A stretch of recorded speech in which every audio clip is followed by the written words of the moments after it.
We've had a lot of disagreements before when it comes to rankings and things like this, but I don't know if it has ever gotten to the point where it got to earlier today when we were trying. I strangled Blaine. It was so contentious, we had to just do math. What is up, everybody? Welcome into Monday at Crain and Company. If you followed this show for a decent amount of time, or maybe even just a week, you know that Monday is Power Ranking Monday. Now, we reacted to the AP poll yesterday, talked about all the coaching stuff that's going on with Billy Napier. Make sure you check that out, including 4 or 5, I think maybe 5 instant reactions to games that happened this weekend. But Monday is all about the Power Rankings. Now, we're at 188,000 subs, on our way to 200. So if you're not subscribed, go ahead and knock that out. That number 200 is going to be so super duper sweet. David Cone, former Michigan quarterback to my left. I've got a cough. Got to get it out early. Strong cough. It's a strong man with a strong cough. Blaine Crain, former Western State, Colorado wide receiver as well. And before we get into this, okay, because we have our 4 honorable mentions, then our power rankings go from 15 to 1. Now, I really want to bring people inside the pre-show production prep because Dojo.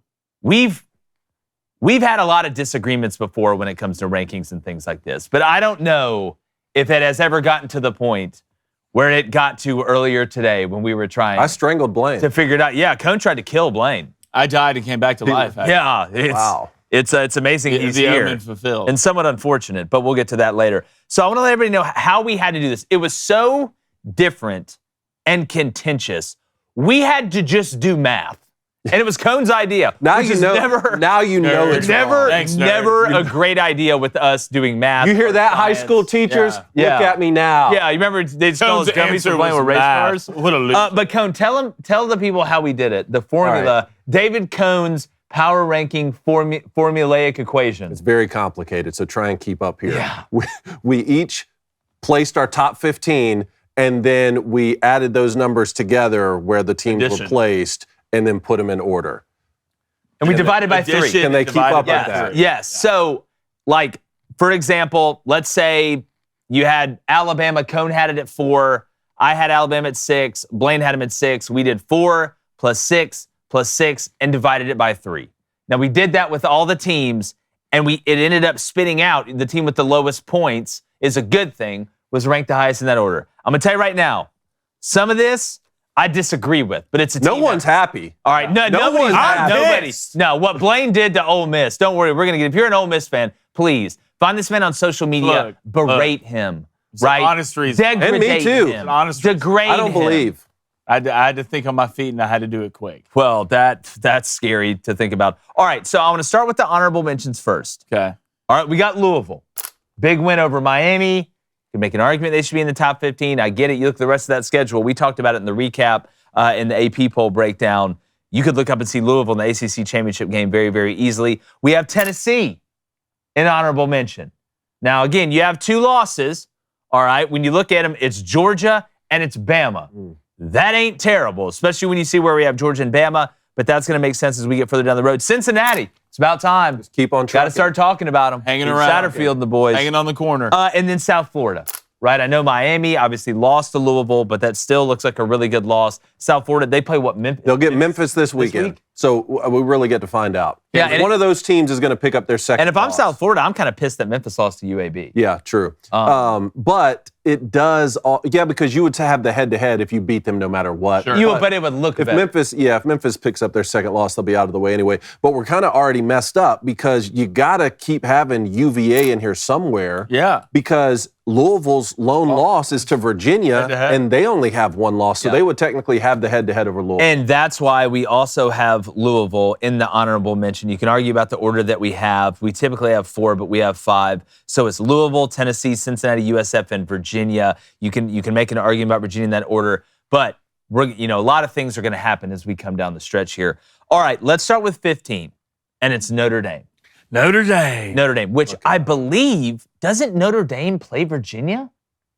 Or am I losing? No, I'm looking at it right now. Notre Dame is at Boston College. They have Navy at home, at Pitt, Syracuse at home, and at Stanford. So not Virginia. For some reason, I thought they played Virginia. No. Maybe No they Virginia on this schedule. You're going to beat Boston College. Navy Yeah. That's David's. Yeah. Come on, That's Dave. the group of 5. Hot on Navy. And look, I understand people that say, how can you have Tennessee in honorable mention with 2 losses and those losses be Alabama and Vanderbilt, but Notre Dame at 15 with their 2 losses being A&M, which looks really good, and Miami, 2 quote-unquote quality losses. But Notre Dame's been winning for a while. Tennessee just lost. I mean, Tennessee's lost 2 games a lot more recently than. So where'd y'all have Notre Dame?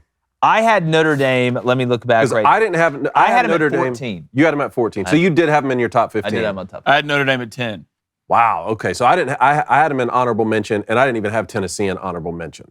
So that's why Notre Dame cracks at 15, I guess. I just think Notre Dame weighed him at looked better 10. than Tennessee too when it came to the eye test. For me, lately at least, I think Notre Dame. I mean, obviously, Well, both teams bias. I think are offense Like heavy. obviously, if you The lose, defense isn't great. Yeah, well, I think they're not great, but they're getting better. And if anything, like I can see the growth week in, week out. And you think a Marcus Freeman coach team, their defense would get better. But I tell you what, I mean, that creature they have at running back. Jeremiah Love. Which one? Yeah, they got Which they have 2 of them, but Jeremiah Love, you want to talk about just seeing an NFL running back, you can always tell the difference. What Bryce he's is taking kickoffs back 100 yards. Yeah, I think he's going to be the first running back taken off the board. I think so, too. I think that's crazy. He had 230 yards this weekend. All right, so Notre Dame. But you can't complain about Notre Dame making the playoff anymore. No. You ranked them the highest. No. Okay. Yeah. And you've been saying since they beat well, Arkansas, well, they're going to. You knew it was going to happen. Like you could see the train from miles away. So it's not surprising. You knew it. I mean, you knew with that schedule if Notre Dame was going to make it to the playoffs with 2 losses. Yeah. And again, look, inevitable. it's been crazy in college football. inevitable. We'll see. But at this point, it's kind of tough to argue against Blaine. All right, 14. Just went into Auburn. Got a nice win. Missouri.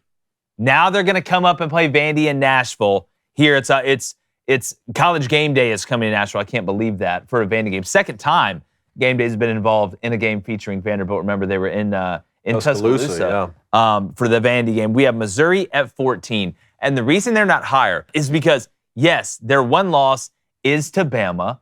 It was, by 3. They've looked good, but they don't have that massive win yet, that big win. Because it's not just, hey, you have a really good loss. You got to match that with what are your really good wins. You go beat Vanderbilt this next weekend, especially when you see where we have Vandy. Missouri is going to shoot up these rankings, and you have an opportunity to do that. This was exactly where I had him at 14. Yeah, it's about where I had him as well. That's how great college football is that you need a big win, Dave. You need a big win. You know what you're going to do? You have to go on the road and beat Vanderbilt. You have to go through. That's what classifies as a big win. But I'm fine with Missouri here. Like Bo Pribula just in the pass game doesn't look great. Like he just and I know they got a good win at Auburn, but he's going to have to develop as a pass for them Missouri to get over to reach their ceiling and to be able to go with and get the most out of this team. He is going to have to become a bigger threat in the pass game. But he's found ways to win these games. He brought Missouri down the field and they scored. We know what happened during the interception on that last drive. But he can do it. I think he has the capability. 13. And this is where I'm pissed. And it's all Blaine's fault. I know. Ole Miss. I know. Ole Miss at 13. Yeah. Just right. Maybe I'm a week too early. When you look at their schedule, they go on the road and it's an absolute track meet with Georgia. They really showed up after looking piss poor against Washington State. We know how Lane's teams ebb and flow when it's good or bad. But just to let you know, all right, the Ole Miss fans out there, I had Ole Miss in the top 10 still. I had him in the top 10. Blaine just doesn't believe. Doesn't believe. And I don't know why. And I'd love to explain it. I just think they're so one-dimensional. Where did you have them? They're sitting at basically 15. Okay. And I had them at 12. Yeah. So, I don't think that's insane.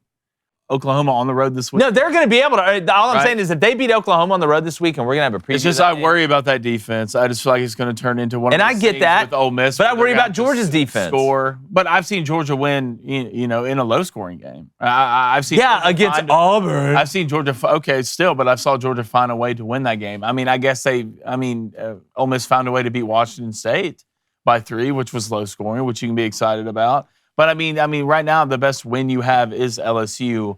And we could get 8 guys together and probably put an offense out there that's equal to LSU. So look, you'll have Oklahoma on the road this weekend to prove me wrong or prove me right. Yeah, in the last 2 weeks it has been ugly. Even though they did beat Washington State, it didn't look pretty. But are you getting last year's Miami vibes from this team? I'm getting 2023 LSU vibes from Are they even that good on offense? Now, I don't look. I mean that it's so, and again, it's your comp's not a bad one at all. I mean, Miami defensively last year was an absolute disaster, but it's more on the ability to be explosive on offense, but just how bad you are on, like how lopsided the team is, like the balance of the team. Because again, like I said all week, if you'll just line up and run the ball at Ole Miss, I don't think they can stop it. That's why what LSU did in the second half against Ole Miss offensively was coaching malpractice, in my opinion. So it's really not crazy to have Ole Miss at 13. No, I think right now it is because you're looking at it saying, oh, well, they're going to go lose to Oklahoma. They haven't done that yet. All I'm saying is keep the same energy if Ole Miss beats Oklahoma than you do if they lose to Oklahoma. I'll give you your roses. If you want your roses, I'll give you It's not about me getting my roses. It's about being consistent. I'm talking about Ole Miss Lane Kiffin. Okay. But that would be an awesome win. Sure. That'd be And they should go up. amazing win. Yeah. It's just, they should shoot up. All right, 12. Hey, you guys have heard of the bearskin hoodie, right? Oh, wait. I have. David's wearing. I have heard. Well, the of smart bearskin people hoodie. like David Dear Cohn are Lord. locking in their winter gear now because this is hands down the best time to prep for that coming winter. And Bearskin is running a 60% off deal right now, but only if you get your hoodie early. It's built like a tank. 340 GSM, micro fleece, 10 pockets with a clean, rugged fit that looks awesome. It's basically a transformer. Look, it gets cold in Nashville too. Let's be honest. We know how the weather can get here. I tested it out in Ireland and it passed all the tests. And you'll also get free shipping, fast delivery, and you've locked in your winter gear already. It's a great Christmas present as well. That's a win-win. So do yourself a favor. Text the word Crain, that's C-R-A-I-N, to 36912 to lock in your 60% off. Again, text C-R-A-I-N to 36912. You'll get a link sent straight to your phone so you can check it out later if you're busy right now. So don't wait until you're freezing to realize your hoodie sucks. Get a bearskin now while it's 60% off. Text C-R-A-I-N to 36912. So comfy. Texas Tech. This is what I got a problem with. And look, I don't love it either. I'll tell you right now, I had Texas Tech at 15 in mind. Wow, at 15. I had Texas Tech at 15 in mind. I had him at 7. That Utah win isn't looking as good. But again, I know Mikey Hammond was in there. I know it's the backup quarterback, this, that, the other. But I watched him go roll Utah with Hammond in there. And Arizona State, while they're not awful defensively, I was shocked by that. I was shocked. And then you still have a chance to win the game at the end, and you don't win it. It's just they have looked so consistent. I mean, we mentioned them in the same breath as some of these other teams at the top of looking complete as a team. And Nick Saban agrees. Look what he said on game day. That Texas Tech looks like one of the most complete teams in the country.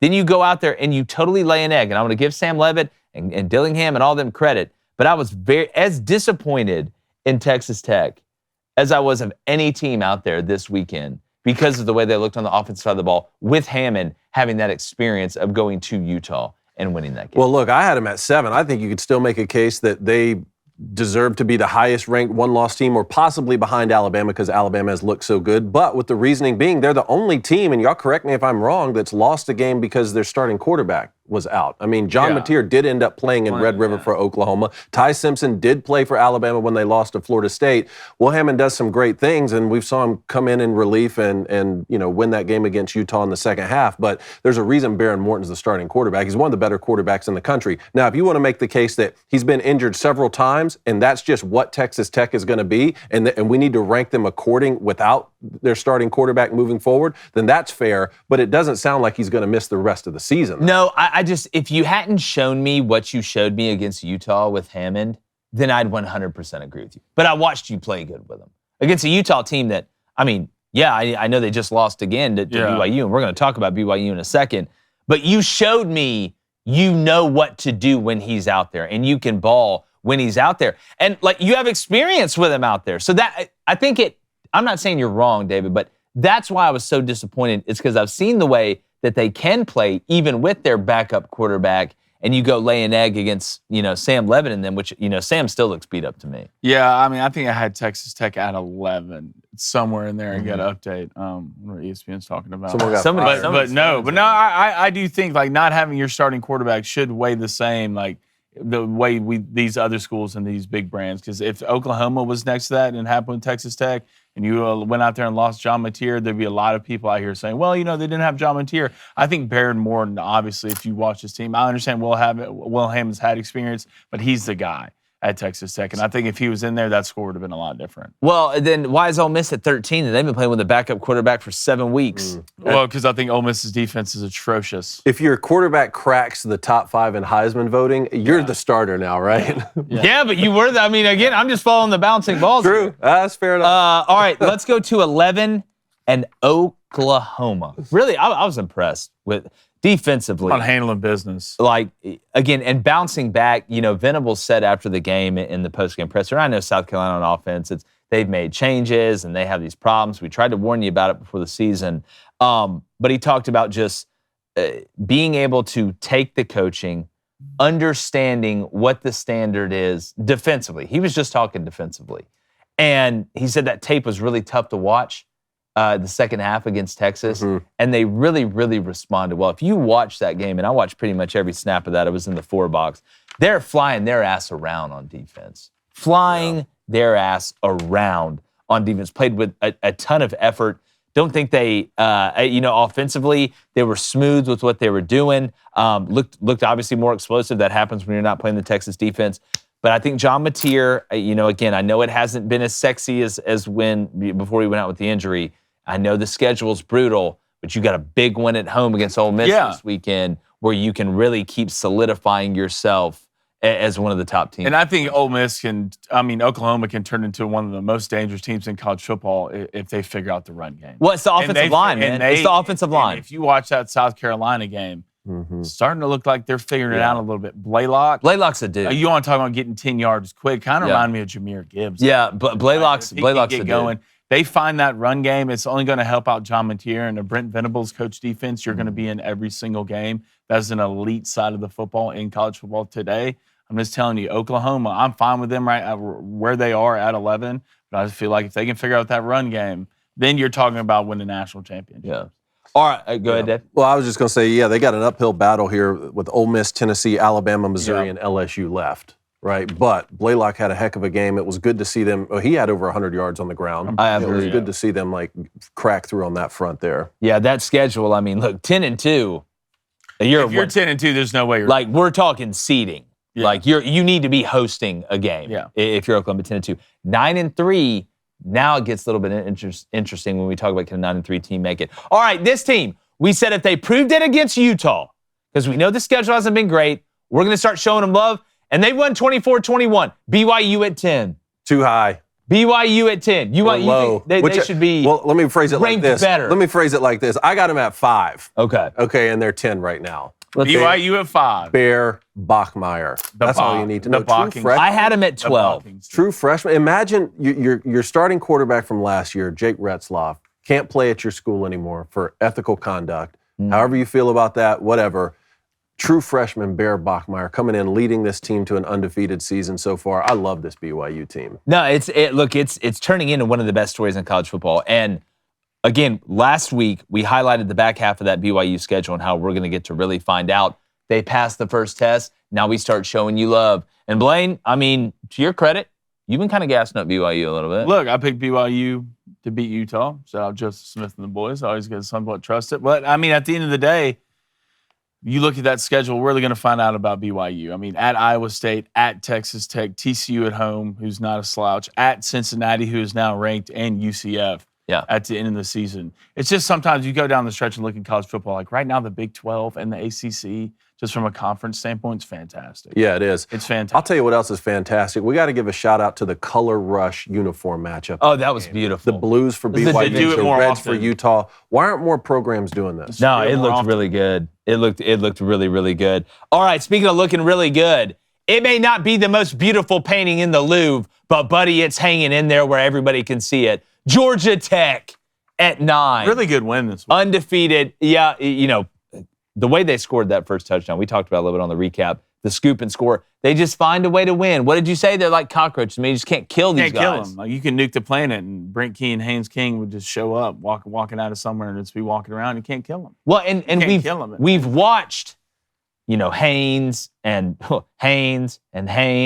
Brent Key and this team win a lot. We feel like we know who Georgia Tech is. You look at the rest of the schedule, pretty good chance I think they're going to win out in the ACC. We'll see. And then you get Georgia, obviously, in Atlanta, that last game of the week. Is Georgia Tech elite? I don't know, but they're damn good at what they do. No, they're not. It's kind of like Vandy and to a certain extent. But they know who they are. They know their role. And they play it well. Like I think the one elite thing in college football this year, if you could say, I don't think there's an elite team out there, but I think the Ohio State on the defensive side of the ball. I think elite. You can count on that weekend. Elite. Yeah. Their responsibility is to not be elite, okay? It's just to win football games, and that's all they keep doing. Move them up. I've got them at 4 right now. I do think they're going to play in the ACC championship game, and honestly, that game at the end of the season against Georgia, like you can't pencil that. No, they went to 7-0 teams. Yeah, last year. I know you can't. Like I feel like that's going to be another great football game. Pencil in the over. Yeah. All right, let's stay in the ACC at number 8. Took a tough L on a Friday night. That's Miami. Disgusting. How do we feel about it? I'm not panicking. Like, I'm not panicking either. I'm not panicking, but like 4 interceptions. But you're panicking? That I kind of want to panic. Yeah. I kind of want to panic. It looked bad. I think like the score should have been worse. Well, up front, that's what shocked me, was Louisville owned Miami up front. And that's like Miami's MO has been, we're just going to get smushy, and then it's going to be Malachi Toney. And I feel like Miami went away from the run early. Yeah, they ran for 60 yards. They went away from the, like, they just started like back there and just having a field day with Carson Beck. And that's what happens. Like, Carson Beck needs a run game. For sure. That's what he didn't have at Georgia. No, for sure. But I'm saying, I feel like I didn't think the play calling was creative on the offensive side of the ball. I think you bailed on the run game, and I thought you made the same mistakes on defense. The same mistakes. They're going to Bell. They're going to throw it to that Bell guy on 3rd down every time, and you still couldn't find it. Bain, I don't know where Bain was. Yeah, that's another point. It's not just Louisville's defense shutting down the run. I thought Louisville's offense. Look at Isaac Brown's numbers. Yeah, like and Louisville was the dominant team up front. Like Louisville could not run the ball. And was it just me, or did Bell look like he was just the fastest guy on the planet after he caught the ball? Like it would just look different. And he's awesome. Huge. We all love sports. We love college football. Sports is a huge part of our lives, obviously, and if you're watching the show, it's probably a part of yours. But there's nothing more important than taking care of your loved ones. That's where Ethos comes in. They're an online platform that makes getting life insurance fast and easy to protect your family's future in minutes, not months. They've made getting life insurance easier than ever before with their streamlined 100% online process that eliminates complicated paperwork and lengthy procedures. You can secure same-day coverage without ever stepping foot outside of your house. Their flexible coverage options allows you to protect your family with up to $3 million in coverage, with some policies starting as low as $2 per day when billed monthly, making comprehensive life insurance both accessible and affordable. It's no wonder 3 million families have completed their applications and trusted Ethos to help find the right coverage. So protect your family with life insurance from Ethos. Get your quote at ethos.com/booster. That's ethos.com/booster. Application times may vary, rates may vary. But here's the reason I'm not panicking for Miami. Last year, they were so one-dimensional, you could see the writing on the wall before they suffered those 2 losses at the end of the year. They're not one-dimensional this year. I think they're really good on both sides of the ball. They have really good players. I know people are going to pile on Carson Beck right now, but just after one loss, I'm not going to all of a sudden just say, oh, see, this is the team I thought we were going to get preseason for Miami. Louisville's still really good. And honestly, man, I played for Ron English, the defensive coordinator at Michigan. I know what that guy's capable of. Those are the type of defensive performances that I've come to know from Ron English. You pick off Carson Beck 4 times. What makes it worse is they didn't even score off any of those turnovers. That's what I'm saying. It really should have been worse. Yeah. But and it was at home. That's not a good look. I know Ole Miss fans are probably going to say, "Hey, we went on the road and lost," or Vanderbilt, "We went on the road and lost." Yeah, but y'all haven't beat Notre Dame. No. So I still think Miami is in a good position to make the college football playoff, possibly even the ACC championship game. And if they find themselves in that game, maybe they can do for the first time what they've never done before, which is win that conference. Yeah. So you drop another one, you're in a weird place if you're Miami. Yeah. Well, now we just from an ACC standpoint. And it's all ACC games. Yeah. Yeah. Well, again, look at what happened last year. Yeah. 10-2. That's not. I don't think a 10-2 team that doesn't win the ACC championship is making the playoffs. See, that's where a 10-2 Notre Dame is interesting, because if they're 10-2 and you're 10-2, you'll have the head-to-head. They won't play in a conference championship game, and neither will you. Well, and yeah, it's a great point, but I'm looking at the ACC and look at Virginia, look at Louisville, and look at Georgia Tech. Georgia Tech. Like, what are you going to do? Like, Georgia Tech goes 11-1, loses to Georgia, and then loses the ACC championship game to Louisville, who's now 12-1, right? Like, you're Louisville, you're definitely not. Then you can't put Notre Dame in, because you would have lost the head-to-head. Look, I said I'm Notre talking Dame about a wasn't gonna get committee's one. nightmares. Yeah, they're like, they don't even have wings and beer or anything. That's the only way you can figure it out. Or ask us to come in and do math. All right, 7, Oregon. Look, I'm going to be honest. God, poor Rutgers. Oh, yeah. Ugh. It was awful. I'm going to be honest. I love Dan Lanning. I kind of got a problem with Oregon being ranked that well. Let's put it that way. Then how'd they get there? Because I have them at 11. I've got Oregon. I had them at... I have them at 6. Yeah, there he is. Yeah, that's right. I had them pretty far back. I mean, What'd you have them? I had them at 9. I want to be consistent. Like, that's my thing. And when I look at Oregon's loss to Indiana is a really good loss when you see where we have them ranked. But Oregon's best win is what? Northwestern? Who's 5-2 right now. Yeah. Like, Talking about being ranked. yeah, but I don't understand They broke Penn State. how Ole Miss is at 13 They broke Penn State. when you have a win over LSU and a loss at Georgia, and Oregon's best win is Northwestern, and you lost at home against Indiana. I don't understand it. That's why. Well, this is what's interesting about when you follow this over the course of a season, because the Penn State win looks obviously less good right now with Penn State just going on this losing streak. Yeah, you can say, well, we broke them and we started that losing streak. Okay, but that win looks less and less good. But then Northwestern is 5-2. So you can just look at that and be like, oh, that's Northwestern from a brand standpoint, but they're 5-2 and you beat them on the road by 20 points. On the flip side of that, same thing for Ole Miss. It's like you beat LSU, but now so has Vanderbilt. And that gets back to the Utah point. The more and more teams that are beating these teams, the less that win looks great when you beat them. No, and this is what makes it fun. I get it. That's probably my biggest qualm. But 6, never thought I'd say this when it comes to college football. Vandy, hosting game day. Pavia, the terrorist, as Blaine likes to call him. Well, threat to world peace. he is. In the best way threat's possible. going up. It is going. We're like the best DEFCON and worst 2. way possible. I mean, they're just, look, Vanderbilt's just good. They are. They're just a good football. You can't deny it. No. You can't deny There's it. no way you can deny it. Your one loss is at Bama. Like you're like You beaten LSU. we're going to be sitting here at the end of this and talking about Vanderbilt being a playoff team. Like, are they going to go 10-2? I mean, here it's Go through the rest of the Missouri here in Nashville this week for game day. You're favored. At Texas, Auburn at home here in Nashville. You'll win. Easy win. Kentucky at home. Win. And then at Tennessee and Knoxville. They're going to make the college football playoff. Can Yeah. you beat Texas? Yeah, they can beat Texas. Yeah. they're gonna Like, be you favored beat against Texas. Vanderbilt beats Texas, they're in the college football playoff, which is so awesome. It's so awesome. Wow. And who knows with Tennessee? I don't think Tennessee can stop them, but we know that's a rivalry game, and that they're playing obviously in Knoxville. We know how Rocky Top is. Vandy's just damn good. And this game against Missouri is going to be fantastic. So Vandy we told you keep doing it. We're going to keep showing you love. And you are up to number 6, which gets us to number 5. Stay in the SEC, Georgia. Handle business against Yeah. Ole Miss. Ole 17 Miss. points in the now. fourth. Now I say handle business. The defense and Glenn Schumann. It's so weird to watch Georgia struggle on defense, but they find another way to win a different style of game. And we reward teams that win the most in the most ways. And that's who Georgia is. Yeah. Gunnar Stockton's a damn dog, Just buddy. steady, man. It's like Steady, and they run the ball well. Obviously, they don't get after the passer as good as we've come to know. no, it's a totally different And look. look, yeah, Ole Miss is really good on offense, so that's part of the equation too. But not being able to get pressure on the quarterback, I think, is one of their problems. But they run it really well. Gunnar Stockton is steady. The question is, are they going to be able to make the SEC championship game with one loss? I mean, if Alabama keeps winning, and with what Texas A&M has been able to do, and if you find yourself in a tie-break scenario with some other SEC team, they might not even make it. What's the rest of Georgia's schedule? Right now, you obviously have Florida, the cocktail party.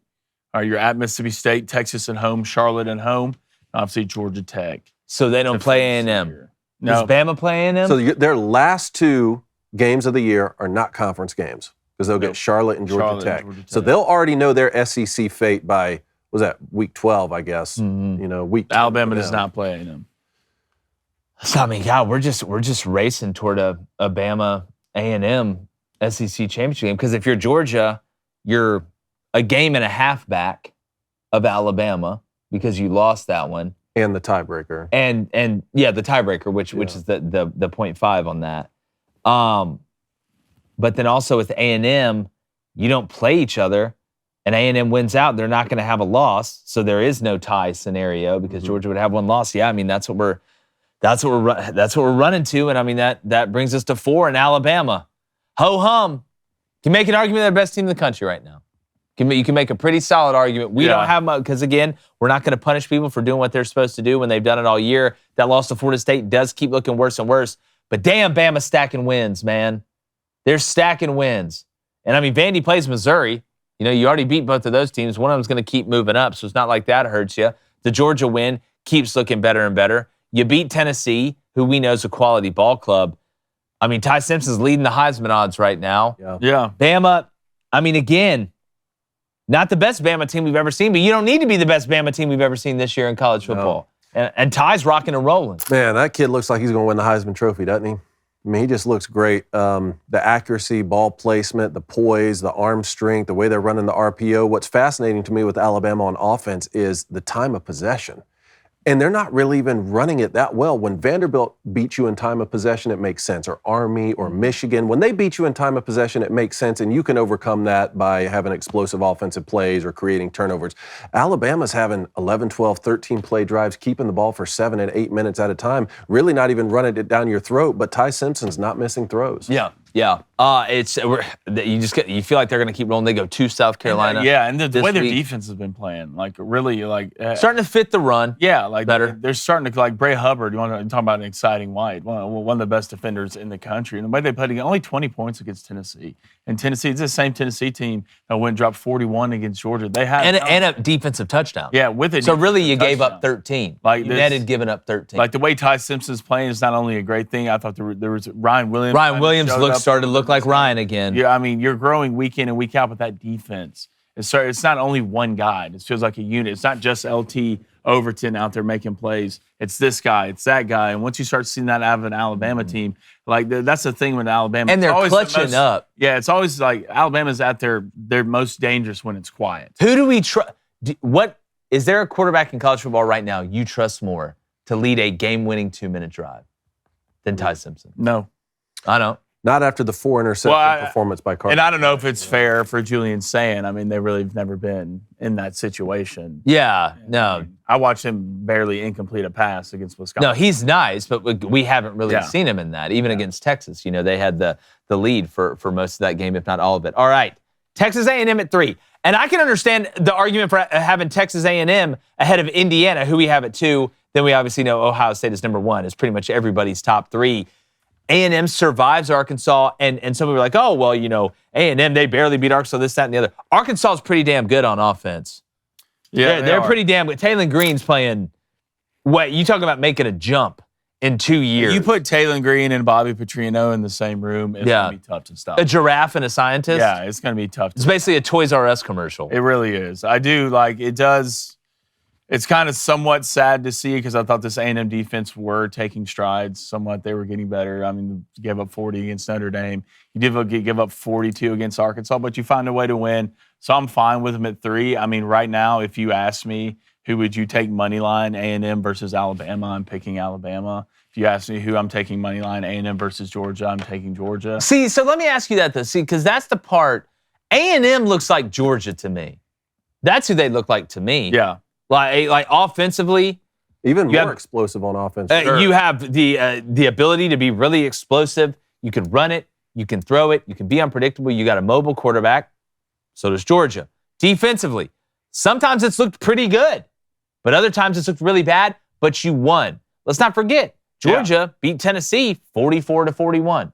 I know A&M went on the road, right? Just like Georgia did. They beat Notre Dame 41-40, right? We know that, and then you go on the road and you survive against an Arkansas team that was talented on really offense. Good. They're finding ways to win games that they would lose in the past. And there are a lot of ways similar to Georgia. I would just give Georgia the edge because of Kirby Smart. Right? I've seen Georgia find ways to win games. I would pick the home team. That's who I'd pick. I don't see a scenario right now where Texas A&M does not make the college football playoff. They'd have to completely fall off a cliff. Now, they do have LSU in Baton Rouge this week. Can you look up the line on that for me quickly? Yeah. They have LSU in Baton Rouge, then a bye week before they go to Missouri, South Carolina at home in College Station, then Samford, and then they go to Texas in Austin. That's why we said last week, if you can split at LSU and at Missouri, you are going to be 10-2 at worst and make the college football playoff. That, again, is why that Notre Dame win is so huge on the road. I know Notre Dame's not the SEC, but the difference between 2 losses and 3 losses in college football is as wide as the Atlantic Ocean. What's the line for LSU? Right now, it's at -2.5 A&M. On the road. Is that going to be a night game? That game is I think some times have already been announced. 7:30. Wow. Okay. And look, Well, LSU, I mean, it's, Look, LSU. they got their in feet Death taped to Valley. the bicycle right now. You can't afford to screw up. Yeah. So, I mean, look, Texas, I mean, they'd have to lose 3 of those Final Four conference games, which, I mean, Texas A&M could do that. We've seen them do that, but, man, it's just not likely right now. Do we feel like we're moving toward, what do we say, that 9-2 Texas A&M versus 9-2 Texas at the end of the year? So who's Texas? That's how the scriptwriters would want it for sure. Who's Texas? Yeah, left? let's see who Texas has left. Texas, you're at Mississippi State this weekend. Okay. Which, I mean, hell, after the way you played against Kentucky, God, Mississippi State. You got Vandy at home. Okay. You're at Georgia. Oh. You have Arkansas at home. And then you obviously have A&M. It's not in the cards for Texas this year. They're just going to have to ruin it. It's not. I think you have a real chance. ruiner. I mean, right now, you look at that Mississippi State game, it's -6.5 Texas. Even if you win that game, Vanderbilt's going to be favorite. Georgia's going to be favorite. Don't let that Arkansas game fool you. Like, you're going to have to run with them a little bit, and then you get A&M after what happened last year. But, I mean, hey, Indiana at 2. I don't want Indiana and Ohio State to go untalked. Let's bring up Indiana's rest of their schedule. I'm bringing it up right now. Go ahead and bring them. Oh, you got UCLA this weekend. Hottest You're gonna team in win. the country. You're going to win. I mean, especially you're you got, -24.5. got Kurt Cobain coaching over there. You're -24.5. I'm just saying, UCLA feels like maybe they'll cover that spread. Big win against Maryland if you're UCLA. I mean, Maryland, good team. You're at Maryland if you're Indiana, and you're at Penn State. You're going to murder Wisconsin. Oh, the things you'll do. Then you're at Purdue to finish the year. Yeah. I mean, that 2-game stretch at Maryland, at Penn State, you know. Yeah, you walk that, and then you're looking at an undefeated season. It's just like it's to the point where it's like, okay, well, Indiana versus Ohio State. How good is this Indiana team, though? Are they elite? They have looked as, again, to your point, I don't think there's one team that is just so much better than all the others that it's not even funny. We know what's going to happen. But if there's any team that has been consistent and just looked unbelievably dominant on both sides of the ball pretty much throughout the year. You beat I Iowa. know the Iowa game. I know you're going to bring up the Iowa 5 game. on the But what's road. Iowa's record? Which they're still winning, man. I was was what looking at Ferentz this does. yesterday. Hold on. Go ahead. 3-2. Are they? How are they Excuse 3-2? me. They're 5-2. Yeah. I mean, 3-2 in conference. Damn. Yeah, so they've lost to Indiana and they lost at Iowa State. Okay. They've lost 2 games by a combined 8 points. And they score 9 points a game. That's what's crazy. And then Ohio State, number 1. And I could watch tape of Ohio State's defense play and just watch it for hours. It's the most elite thing in college football. Yeah. From a team And look at the rest of their from schedule. a side of the ball standpoint, I think they're good on offense.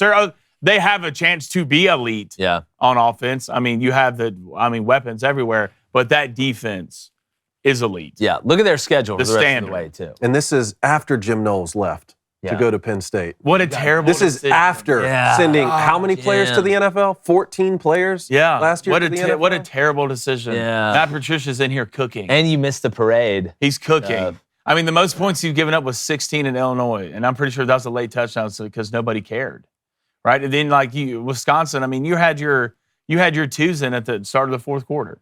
It's just like, I don't know how you score 20 points against Ohio State. How did Texas score 7? This Indiana-Ohio State game, if that's the way it works out and both teams keep playing like this, is going to be... If it keeps going like it's Godzilla. Look, versus I mean, King right Kong. now, you have Penn State, you're Ohio State, you have Penn State at home, you're at Purdue, UCLA at home, Rutgers at home, and obviously you're at Michigan. Yeah, and if they keep playing like this, the only game they'll lose all year is against Michigan. I swear. So, I swear. And if y'all find a way to beat this team, What are you laughing at? Now, if y'all find a way to y'all beat them, put this Michigan year, in the playoffs. I don't care. Y'all beat them this year. Y'all should just get out of the Big Ten. Like, no, it's over with. It's over with. We don't even want to play it anymore. All right, so in the comments, go ahead and scream at us. Remember, we had to use math on this one. So if you want to blame anybody, blame my brother. All right? What? I'm just saying. Why me? You want to blame anybody. I didn't come here wanting to do math. I didn't wake up this and morning then wanting to do Cone math. 2, and then me 3rd. He's a nerd, all right? Hey, Loser. if it's something to do with math, I probably messed it up, but hey, it's all good. No, I think you did the great. graphic looks good. The graphic looks good. It looks good. That Yeah, color Jake's rush. just butthurt about Ole Miss. Color rush. I'm not happy about it. Yeah, you are. I'm not happy. I may write a strongly worded Remember when letter. you used to throw that card up and catch it? Huh? Yeah, you want to grab it for me right there? No, I don't. It's Hey, not my pick it job. up. It's not my job. Pick Hey, it sit up. there and close out the show. All right, well, let us know in the comments what you think, where we're right, where we're wrong. Got some more great stuff coming up for you this week. We got Pete Nakos joining us from On3. Sneaky Pete. Coming up as well to give us an update on the coaching search at Florida, at Penn State. What does he know? And no, Pete knows a lot. He knows something. He knows something. We appreciate you being here. Like the chances of us not being ready for more college football right now. Pour it all over me. Pour it in a bucket first. We're going. Gone.